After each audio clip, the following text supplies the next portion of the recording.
माँ रोटियां उतार रही है। बच्चे उसके गिरदा गिर्द बैठे हैं। सबकी नज़रें तवे पर जमी हैं। नई रोटी उतरते ही खाने वालों में जोश की नई लहर दौड़ जाती है। देखते ही देखते रोटी लुकमा लुकमा हो जाती है। दूसरी रोटी में अभी वक्फा होता है कि पहली ख़त्म हो जाती है, लेकिन भूख जो शुरू शुरू में मिटती ही दिखाई न देती थी, आहिस्ता आहिस्ता राम होने लगती है और हाथ सुस्त पड़ जाते हैं। अब अंदर ही अंदर इंतज़ार होने लगता है कि कोई बस कहने की हिम्मत करे तो बाकी भी अपनी बहुत ही ज़्यादा भूख के दावे से दस्तबरदार हों। माँ इसरार करती रह जाती है कि क्या खाया है तुमने?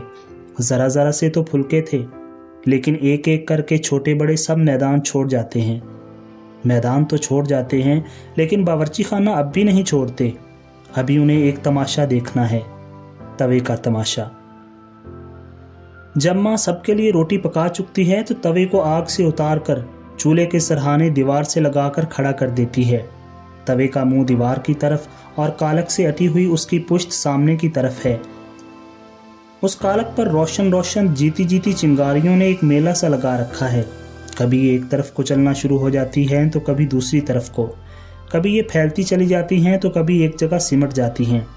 एक कहता है अंधेरी रात में ये किसी की बारात जा रही है, जो अगर रास्ते से भटक जाती है तो बाहम मशवरा करके फिर से अपना सफ़र शुरू कर देती है।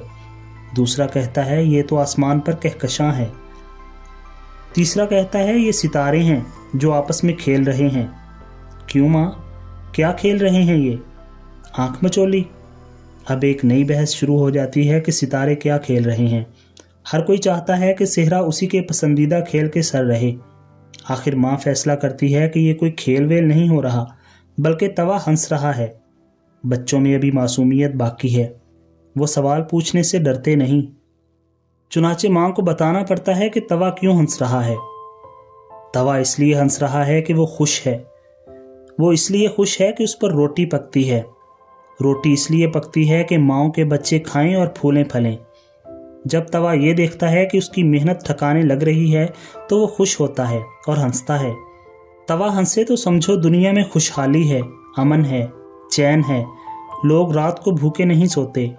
और अगर कभी तवा ना हंसे तो डरना चाहिए, अल्लाह से दुआ करनी चाहिए कि अपनी मखलूक पर अपनी रहमत का साया रखे। बच्चे तो अपने हिस्से का सवाल पूछकर, उसका जवाब सुनकर मुतमईन होकर सोने के लिए चल दिए हैं, लेकिन माँ के दिल में एक और ही सवाल, अंधेरी रात में रास्ते से भटकी हुई बारात की तरह फैलता और सुकड़ता हुआ सवाल सर उठा रहा है और सोने नहीं दे रहा कि आखिर ये तवा कभी कभी हंसना क्यों बंद कर देता है? कभी रोटी क्यों नहीं पकती? और रोटी पकती भी है तो कभी खाने में मज़ा क्यों नहीं रहता? खाने को जी क्यों नहीं चाहता? खाते भी हैं तो कभी वो जुज़्वे बदन क्यों नहीं बनती? वो जुज़्वे बदन बनती भी है तो कभी हम बहसियत इंसान आगे क्यों नहीं बढ़ते? हम आगे बढ़ते भी हैं तो कभी हमारे भाई बंद हमारा साथ क्यों नहीं देते? भाई बंद हमारा साथ भी दें तो कभी गैर क्यों रास्ता रोकते हैं?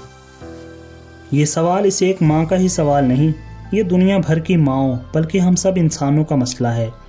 इंसान ने घर की बुनियाद अमन, सुख और दर्दमंदी पर रखी थी। जब घर इन नेमतों से खाली हो जाता है तो उसमें जान नहीं रहती, मानी नहीं रहते। घरों में पलने और बढ़ने वाली ज़िंदगी मुरझा के रह जाती है, पूरी की पूरी कौम मुरझा के रह जाती है। तवे का क्या है, वो तो अब भी हंसता ही रहता है, लेकिन भूखे, नाखुश और बेमंजिल बच्चों की माँ को हंसता हुआ तवा भी रोता हुआ मालूम होता है, जहर मालूम होता है। और तवे पर चलती हुई जगरमगर बारात उसके लिए भटकता हुआ जनाजा बनकर रह जाती है। रोते हुए तवे को मुस्कुराते हुए, हंसते हुए तवे में बदलने की कोई सूरत मुमकिन है? भटकते हुए जनाजे को बारात में बदलने की कोई सूरत मुमकिन है? भूख को फरवानी, नाखुशी को मुसर्रत और अधूरेपन को तकमील में बदलने की कोई सूरत मुमकिन है? हम सब इन बातों को अपना मसला समझें या ना समझें, इस हमारी माँ को तो आज यही फिक्र खाए जा रही है।